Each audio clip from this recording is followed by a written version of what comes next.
Agriculture has an undeniable place in Nigeria's history. This is the reason for the green color on the national flag and the progressive roles it has played, serving as the major source of livelihood to more than 75% of the population. Long before colonization began, Nigeria was sustained primarily by farming. It was the major occupation then, with the use of crude implements compared to what is obtained today. Yet, they produced enough food crops to feed themselves and for trade. The colonial era in Nigeria, 1861 to 1960, was punctuated by rather an ad hoc attention to agricultural development. During the colonial era, considerable emphasis was placed on research and extension services.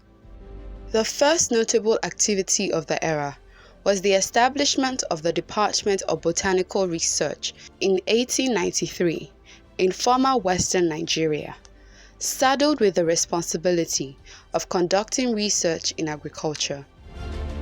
In 1905, the British Cotton Growers Association acquired 10.35 square kilometers of land at the site now called Moore Plantation, Ibadan, for growing cotton to feed the British textile mills.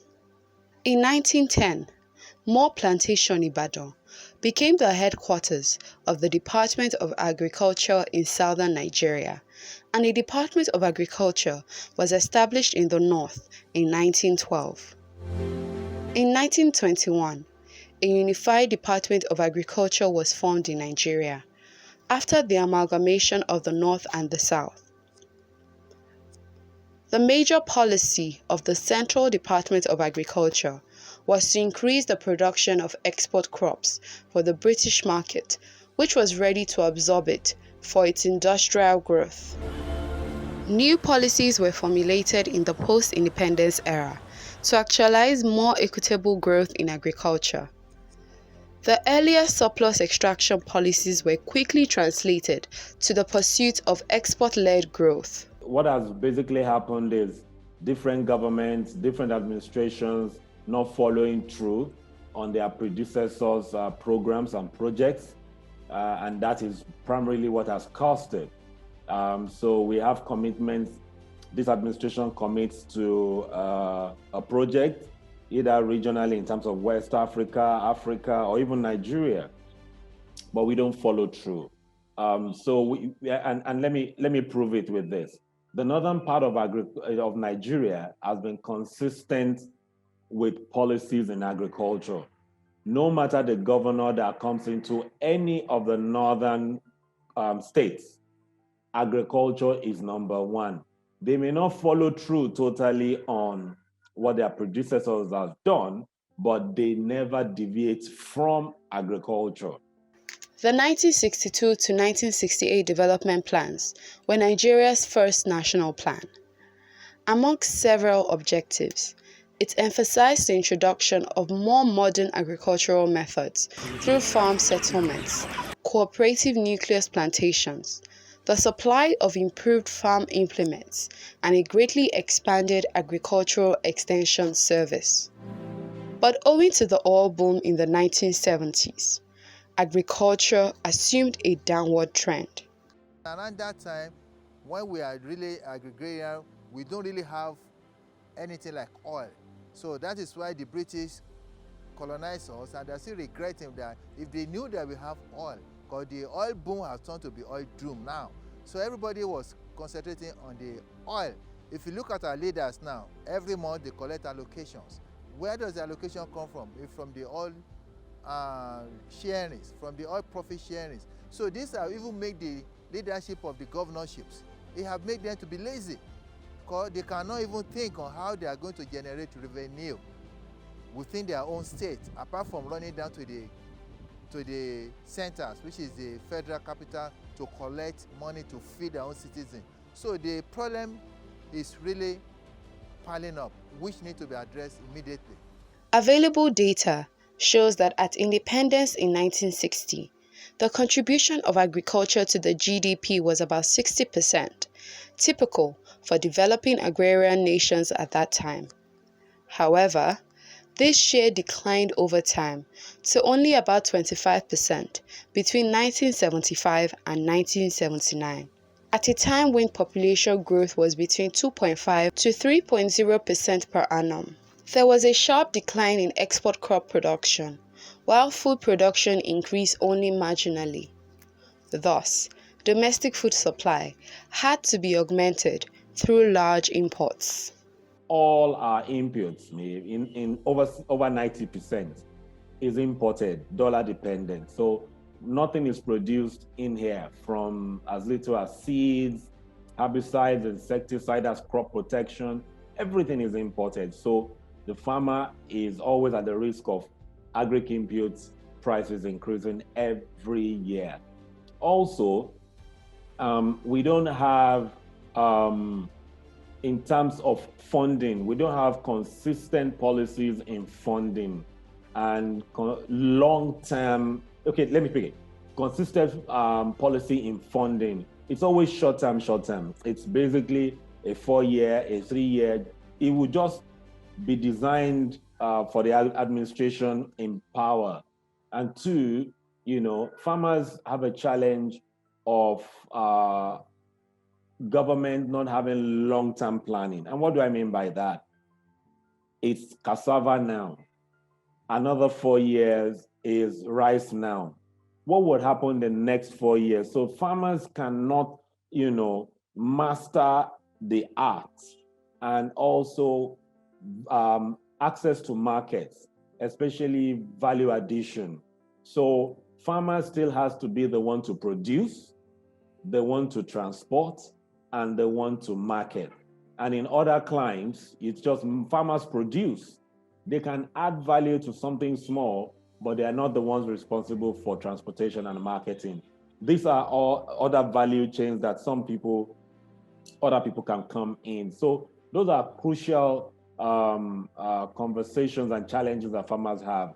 Today, banditry and terrorism has further worsened this, with many farmers having fled their farms, seeking safety. 2020 was a tough year for farming communities, constantly faced with violent attacks, as the security challenges bedeviling the nation took a turn for the worse. On this fateful day, I went to the farm. While farming, I heard a strange voice. I started seeking where the noise was coming from, when I was hit on head with a cutlass. While struggling from my life, with them, they chopped off my left hand before I escaped. It is a similar pattern, like I told you, what happened in the series of attacks we've been witnessing recently. They just come from the bush, hide there, open fire on unsuspecting passers-by or villages, kill, and then they disappear very quickly. The space for the herders and the farmers to thrive is shrinking due to the effects of global warming and population expansion. And more importantly, we are now seeing urban to rural expansion before the norm of rural to urban expansion. And the bigger fight in the next 10 years will be the fight for land. Who controls access to land? Beyond insecurity, majority of farmers still use the crude method of farming. Storage ideas and facilities have not improved much, and so losses incurred from post-harvest handling are still very high. Infrastructure development has not progressed to meet current challenges, resulting in stagnation of processes and logistical nightmare. So we need to treat agriculture like the medical profession. You don't find them bringing a farmer to come and head a Nigerian Medical Association or to become Minister of Agriculture. The same thing applies. You must find experts with track record and experience to do that. Once you have that, every other thing will flow. Then two, I don't know where we get the mindset from that food security, which is what plays out, that food security is just producing food that we eat.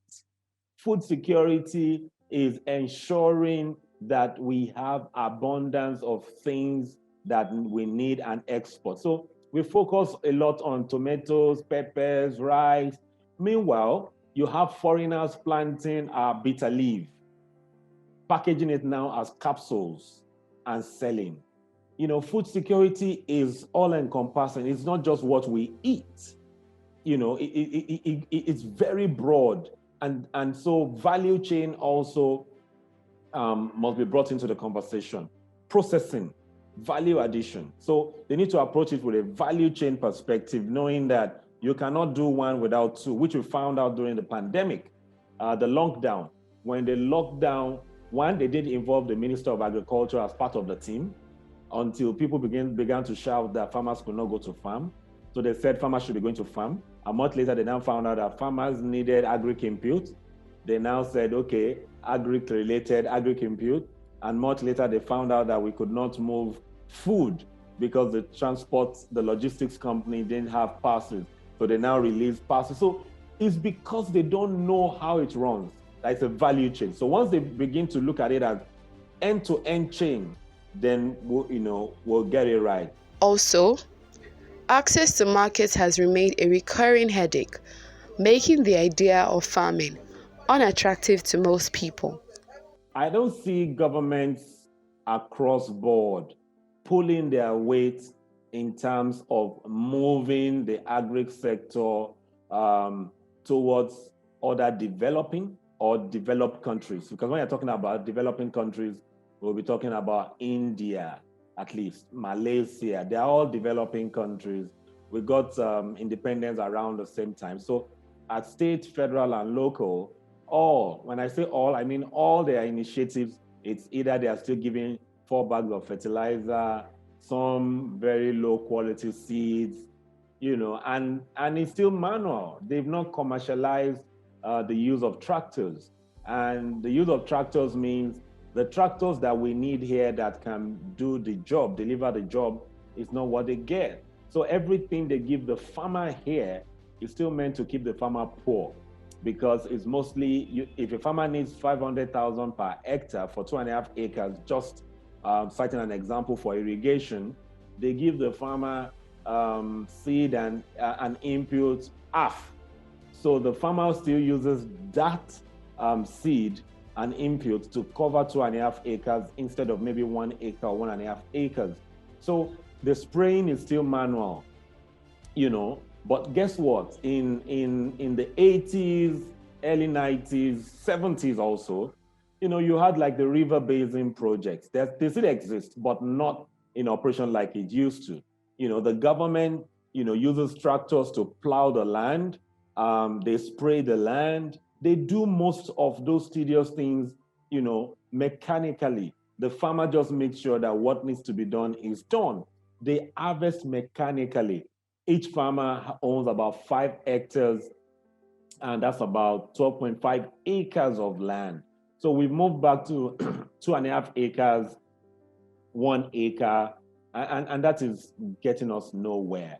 So the government is not pulling its weight. The government is still focused on the mass. How many millions can we say we have supported as against what is the productivity of these thousands? A few weeks ago, food security was further threatened when a blockade on foodstuff and cattle to southern Nigeria was effected by the Amalgamated Union of Food and Cattle Dealers of Nigeria took effect. It was suspended a few days after, with the governor of Kogi State, Yahaya Bello, explaining that the blockade had been to draw attention of the whole country to the injustices suffered by members of the union. We lost over 100 northerners with over 100 open trucks, that is traders if you like, over 70 80-seater buses, and over 200 of Saloon, Sharon, and what have you. At the hashtag Sasa event, we lost another over 151 persons, with about another 70 hospitalized as I speak to you right now. We've also lost, everybody saw in markets and what have you. Our people have been killed, macheted, and so many things. Our women have been raped.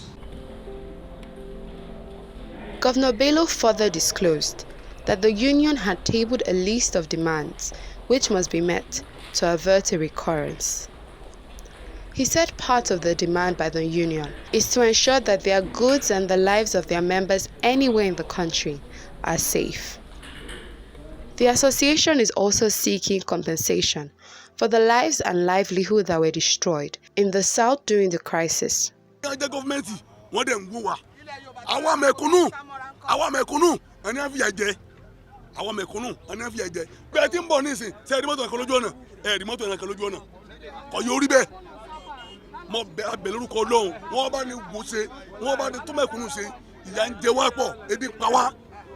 If you look at the collateral damage between the time of the strike and today, and the damage is going to be multiplying every day.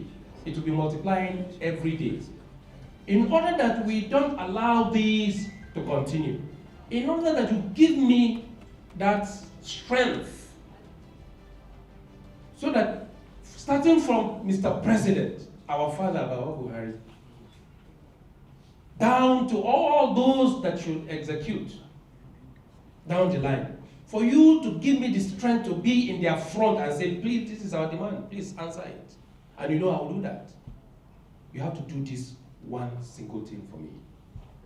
Please call off the strike immediately. Through the governor of Kogi State,